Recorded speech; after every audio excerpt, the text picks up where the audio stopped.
사법부의 판결에 진심으로 감사드리고요. 그 다음에 우리 저 법률적인 부분이니까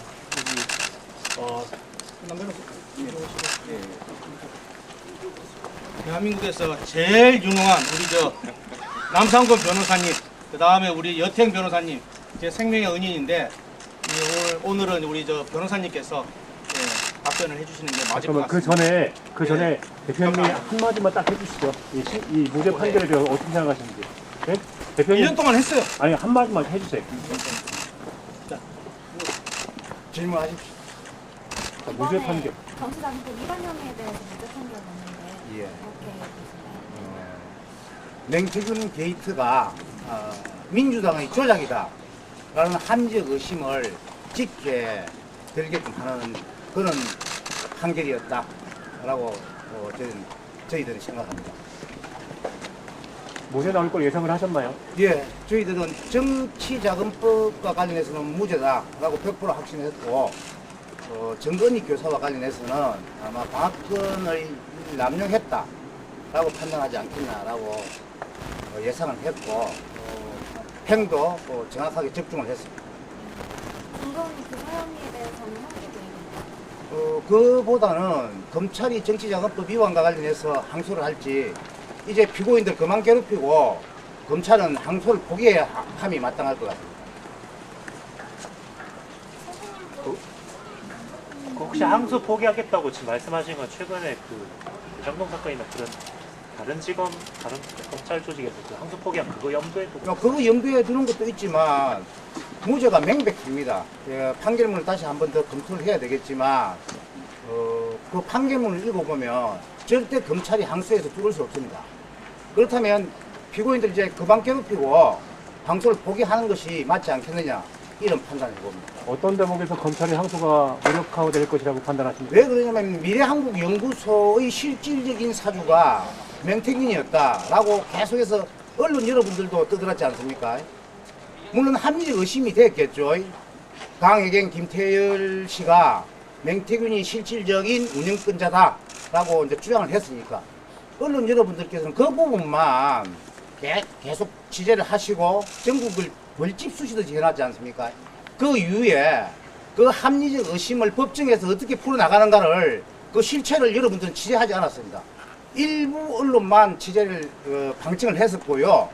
근데 그 방청된 그 언론사에서 기사를 내보낸 것도 희박했습니다. 그러다 보니까 어떻게 실체가 밝혀진가를 갖다가 몰랐잖아요. 거기에 대해서는 언론들이 책임을 져야 됩니다. 아니 검찰의 항소가 왜 무력화될 거라고 그렇다는 거잖아요. 요소 미래한국연구소의 실질적 대표가 맹태균이 아니고 김태일이었다는 사실, 그 다음에 공천 대가가 아니었다는 사실, 그 다음에 국민의힘 공천관리위원회에서 정당하게 투표를 통해 가지고 다수결에 의해서 김영선을 단수 공천 확정했다는 사실, 이런 것들이 명확한 증거에 의해서 객관적 증거에 의해서 인정되었습니다. 그럼 그걸 어떻게 뚫겠습니까? 검찰이 항소를 하면 어떻게 하실 계획인가요? 항소를 하면 어쩔 수 없이 항소에 대응해야 되겠죠.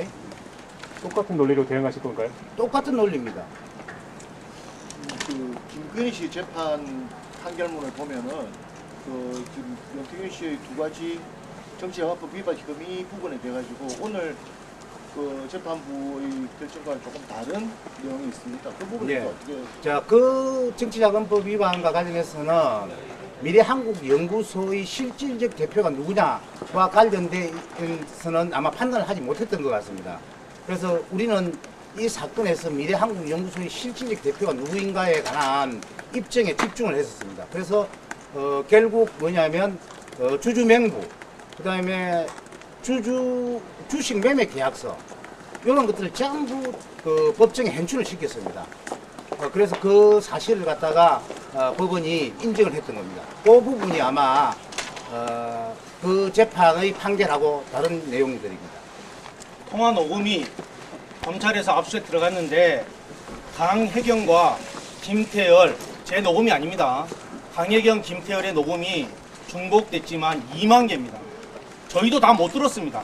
그 일부만 들어도 이 재판의 결과가 이렇게 나오는 거는 명약 관화합니다. 그렇기 때문에 검찰이 아무리 항소를 해도 예, 판이 뒤집을 수가 없습니다. 제가 제 페이스북에 일부만 올려놨습니다. 거기에 보면 강혜경이를 민주당이나 그 다음에 각 언론사 지금 유튜브들 떠들고 있는 친구들 있죠? 그 친구들이 어떻게 회유했는지 녹음이 다 있습니다. 예, 앞으로 법적으로 어떻게 저희가 대응할지 고민을 좀 해보겠습니다. 선생님 말씀하신 대로 급여라는 게 인정이 됐어요. 그거에 대해서 그것도 녹음이 다 있습니다. 그러니까 그 부분 제가 말씀드릴게요. 자, 2024년 10월 10일 날 정유미가 이끄는 창원지검에서 맹태규의 그 세비 절반과 관련된 성격이 뭐냐 여기에 대해서 수사를 하고 무혐의 처분했습니다. 그때 급여였다. 그런데 이 사건이 시끄럽게 되니까 다시 수사를 해가지고 무리하게 기소를 한 겁니다. 실체는 그겁니다. 지금 그 2억 4천만 원 돈의 성격에 대해서도 예. 서울중앙지법의 판결문을 보면 좀 오늘 다른 성격으로 규명을 하고 있습니다. 그 부분은 어떻게? 그거는 실질적으로 그 서울중앙지법 조사를 안 했죠. 그 사건은 이 조사도 안 됐을 뿐만 아니라 그건 쟁점이 아니었기 때문에 그렇습니다. 우리는 이 사건이 공수사실이었기 때문에 직접적으로 판단했었고 증거에 의해서 정확하게 판단한 것으로 저희들이 바라보고 있습니다. 민주당에서 강혜경 씨를 그동안 공익 제보자라고 보고를 하지 않았습니까? 예. 앞으로 어떻게 좀 대응하실 건가요? 강혜경, 김태열 씨를 공익 제보자로 감사 안 하면서 이 사건을 계속해서 정치적 공세를 했었습니다.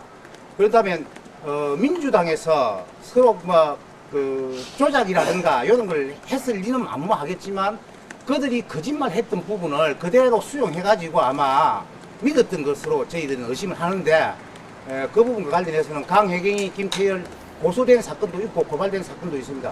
그 부분에 관해서는 검찰에서 빠른 수사를 통해 가지고 진실을 확인할 것으로 보입니다. 오늘 김태열 씨도 무죄 선고 받았지 않습니까? 네, 당연합니다. 그거는 왜냐하면 그 사건의 금원이 대여금이다라고 판단했습니다. 그렇기 때문에 당연히 무죄가 나오죠. 공모관계가 없고 하기 때문에 그렇습니다. 이번 선고가 확정이 되면 예. 이후에 뭐 계획이 있으실까요? 어떤 걸 말씀하시는지 모르겠네요. 강혜경 씨와 관련해가지고 아마 민사소송이든 형사소송이든 막 그런 것들이 많이 진행되지 않겠나 이렇게 보고 제가 뭐 유튜브에 얘기를 했지 않습니까? 뭐라고 얘기했냐면 허위 가짜 뉴스는 할 수 있어요. 예, 잘못 인지해서. 근데 음성이나 이런 거를 조작 방송을 너무 많이 했습니다. 그리고 지금 누구지? 서영교 의원이 명태균 게이트 단장이라고 하시는데 그분이 각서라는 걸 들고 나옵니다. 그 각서를 제가 썼다고 얘기합니다. 근데 각서 강혜경 씨가 썼어요. 각서를 조작해서 나옵니다. 제가 조작 방송한 걸 용서할 수가 없어요. 조작을 한두 개 한 게 아닙니다. 명태균 게이트에서 조작해갖고 국민들한테 방송한 게 한두 개가 아니거든요. 지금 뉴스 타파부터 해서 매불쇼부터 해서 오마이뉴스 한겨레 예? 조작 방송 음성 조작부터 해서 한두 개가 아닙니다. 그거 어떻게 해야 되겠습니까? 처벌해야죠.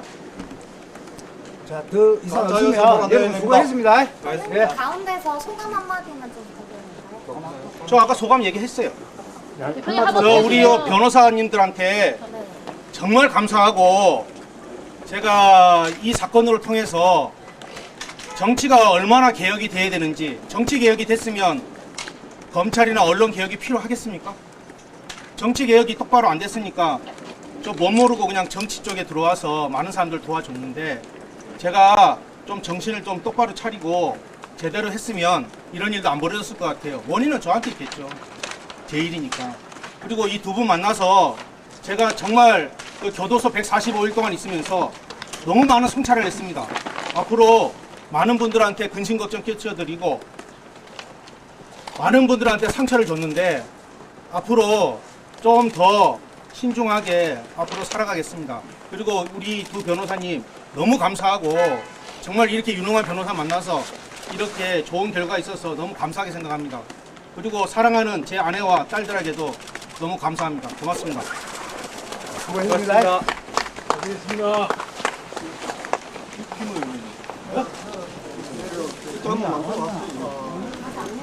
아, 지금 내려올게.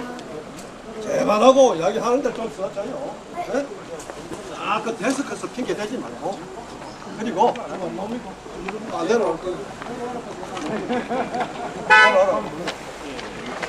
김영선 의원도 그대로 할까요? 뽑기가 그대로 갈까? 그대로 우리가 할게요. 한번 바꿀까? 저는 그대로 할게요. 네. 그대로 하자. 조금 이따 내 배파할 겁니다. 네. 선생님 내 생각에는 한 사람은 이것만 올리고 한 사람은 뒤에 것만 올리고 싱크 한 사람이 두 개 다 올리고 대한민국에서 제일 유능한 우리 저 남상권 변호사님, 그 다음에 우리 여태행 변호사님, 제 생명의 은인인데 오늘은 우리 저 변호사님께서 답변을 해주시는 게 맞을 것 잠깐만 같습니다. 그 전에 대표님이 한 마디만 딱 해주시죠. 이 무죄 판결에 대해서 어떻게 생각하시는지. 네? 대표님 1년 동안 했어요. 아니 한 마디만 해주세요. 질문하십시오. 자, 무죄 이번에 판결. 정치자금법 위반 혐의에 대해서 무죄 판결 났는데 예. 어떻게 보시나요? 맹태균 게이트가 민주당의 조작이다 라는 함적 의심을 짙게 들게끔 하는 그런 판결이었다라고 저희들은 생각합니다. 무죄 나올 걸 예상을 하셨나요? 예, 저희들은 정치자금법과 관련해서는 무죄다라고 100% 확신했고 정건희 교사와 관련해서는 아마 박근을 남용했다라고 판단하지 않겠나라고 예상을 했고 행도 정확하게 접종을 했습니다. 김건희 교사 혐의에 대해서는 어떻게 보입니까? 일로 와서 생. 오늘 무죄 선고라서요. 어쨌든 재판부에서 공정하게 법정이라는 거는 검찰은 이미 수사를 해서 자료를 제출했고 법정은 피고인이 알고 있는 진실을 현출하는 장소인데 김인석 재판장님께서 피고인이 검찰이 숨기본에 넣지 않는 사실에 대해서 충분히 주장과 자료를 제출하게끔 공정한 재판을 진행한 것과 거기에 따른 결론을 내주신 것에 대해서 너무나 감사를 드립니다. 그런데 이 재판은 피고인 김영선이 정치인이라는 이유로 검찰이 온갖 방법으로 악행을 저지른 사건이에요. 왜 그러냐 하면 이 사건이 났을 때 저는 정말 강혜경이 왜 이렇게 하는지 몰랐는데 구속이 된 다음에 수사 자료를 보니까 제가 2022년 6월 1일에 선거를 치렀는데 5월 31일에 강혜경이 선거 계좌에서 6,500만 원을 말도 없이 횡령을 했어요. 그런데 그 돈을 합쳐서 선거 자금으로 신고를 했는데 제가 강혜경이한테 3천만 원 빌리기로 했는데 1억 1천이 들어왔는데 거기서 9,700을 자기가 빌려준 돈이라고 가져가 버려요. 그래서 선거 자금 1억 8천 중에 1억 6,200을 강혜경이가 빼내가요.